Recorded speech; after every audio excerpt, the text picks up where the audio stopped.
But guess what happens? That alarm clock goes off at 4 a.m.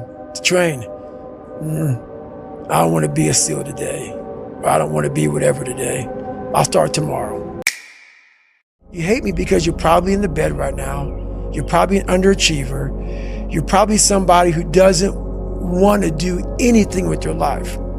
So I make you question everything about yourself. One thing I did wrong in my life was I tried for so many years to please people. And I did it at the expense of myself. I was leaving a lot in the tank. And when you do that, you stop living. And you will live exactly the way you live now, questioning who you are, wondering what is possible, wondering what you are capable of doing. That's how that looks. Or you can be me, which, am I happy? I don't know. Never really thought about it. Don't really care about it. Because all I really cared about was when I looked in that fucking mirror, I saw a piece of shit. Happiness wasn't on the mirror at 16, or when I was 300 pounds. It wasn't like, oh, I'm looking for happiness. No, I'm looking to look at myself in the mirror and say, all right, motherfucker, you did it again today. I had to stop thinking normal. I had to stop thinking normal. I can no longer be a common man walking around doing common things. But no one taught me this stuff. It wasn't like I had, I paid a trainer to come train me. Jenny Craig didn't come down and miracle my ass. None of this happened. It was on me. I became obsessed. I became obsessed with being the baddest motherfucker that God ever created. Am I that? I don't care. I believe it. And I was trying to tell him, once you become obsessed with something, obsessed, it's okay to be unbalanced for a while. It's okay. Don't be all this stuff people say, you gotta be balanced. To be the best in the world at what you do. It's not about being a Navy SEAL, people. The best at what you do, you have to be unbalanced to find every bit of fucking energy and strength that you have to pull it off. I don't look at anything as failure. Because when you're going to try to do something, not trying is failure. That's not some after school special shit. But when you're able to go out there, there is no failure. It's attempts. Because when you're trying to do something that's bigger than you, whatever you are, whoever you are, if you're paralyzed, you're trying to walk one step and you didn't fail, motherfucker. That was your first attempt. If that's your biggest thing, that's how your mindset needs to go into everything. So I don't look at it as failure is a big word like that gets people down and shit. We give so much power to words. I don't. No one's gonna miracle me to be somebody special. Everybody that called me nigger, my dad, my mom, all my situations were on me now, and solely on me. In 2013, people wanted me to write my book. I did it in 2018. It took 5 years. And the reason why I didn't do it, I sat at a table and Jennifer was there. This is before she started working for me. I started dating her, whatever.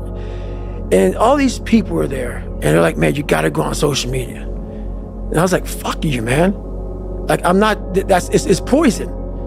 It's poison because I knew what I did to get where I am. And I'm gonna have these people, these normal, everyday people, fat, lazy, exactly who I was, judging me. Because I know it, because I was once them. Failure is the ultimate thing, man. I failed so many times before. And that's why I don't look at failure anymore as failure. I look at it as my first, second, and third attempt. To be at the point of your life where you don't care about being judged. You can be in a room of 1 million people and they all hate you. And you walk in and you go like this. Not because you're angry at them, because you know yourself. Inside and out. And you know that you've put yourself through hell to be where you're at today. You've walked the walk, you've talked the talk, and you've walked the walk. And that's, to me, what it's all about. You have to make the decision whether you want to be a badass or whether you just want to be mediocre and everything's okay. A good painter will not just paint. He needs to create. And you can't create with phones and everything going around you. So you got to block yourself off. You only do 2 podcasts in a year. You block yourself off and you're painting this thing inside and you're going through all these different colors of paint and everything else. And you can only figure out the right painting if you spend the correct amount of time in your brain. You have to face that in that dark room. In that dark room is who you are. But in that dark room is where you have to create another human being that walks out of that dark room to face who you are. That's the only way you're gonna get over all those things. So basically, a lot of us aren't prepared for life. We get up willy-nilly and just hope life is gonna happen. It is gonna happen, but it's gonna happen with a prepared mind or an unprepared mind. Most people attack life with an unprepared mind.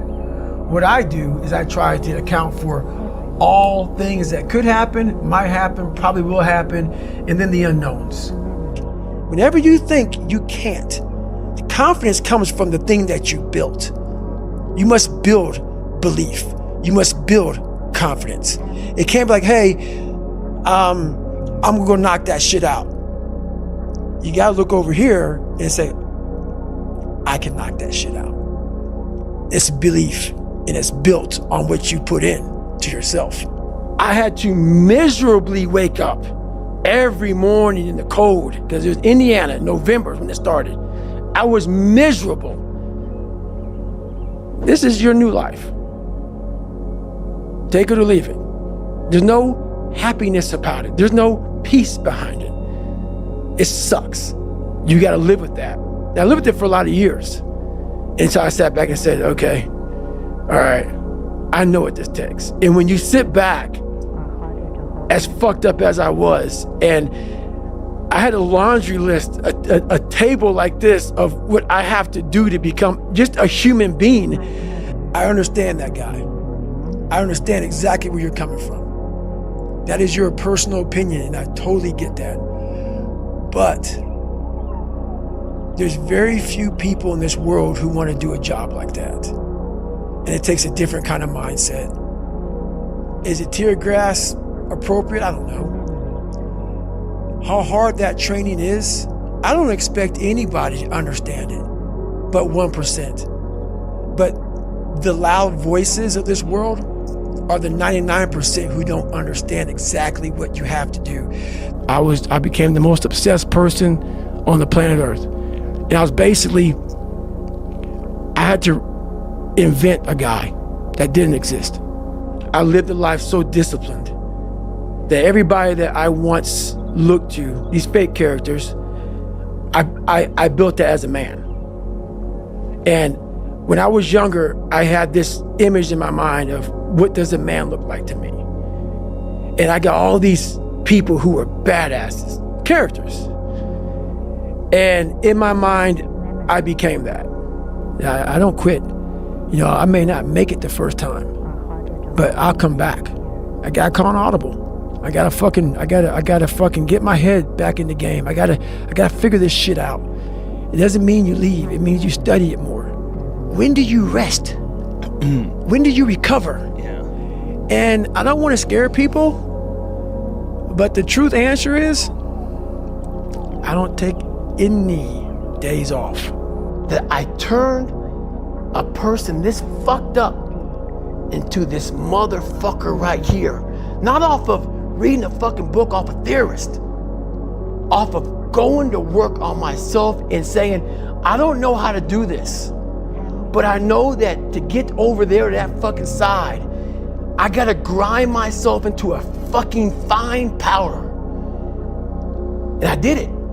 If you wanna be great, you wanna be the baddest motherfucker ever at what you do, you're gonna be misunderstood by everybody because you're gonna be so fucking obsessed and so driven to get there. And that's what it takes. That's the truth. It takes every second of your fucking life. Anybody says balance? Yeah, balance is important for a lot of fucking people. It is. But if you want to fucking go to that edge where people do not like you, don't understand you, question everything you fucking do, you've arrived. You just can't read about it. You can't sit back and be a theorist. You have to be a fucking practitioner. At the end of the day, I ask myself one question: can I take one more step? And usually the answer is yes. So if you can answer that question and not take another step, that is real failure. That is real quitting. So a lot of people can take one more step, but they choose not to. I don't know if you can take 2 steps. You got to answer that question after you take the first step. But I can always take one more step, so if I choose not to, that's on me. And I got to live with that. Are you happy? What's wrong with you? I'm driven. I'm obsessed. And that's what you see. Failure is the ultimate thing, man. I failed so many times before. That's why I don't look at failure anymore as failure. I look at it as my first, second, and third attempt. How are you gonna feel, man, when you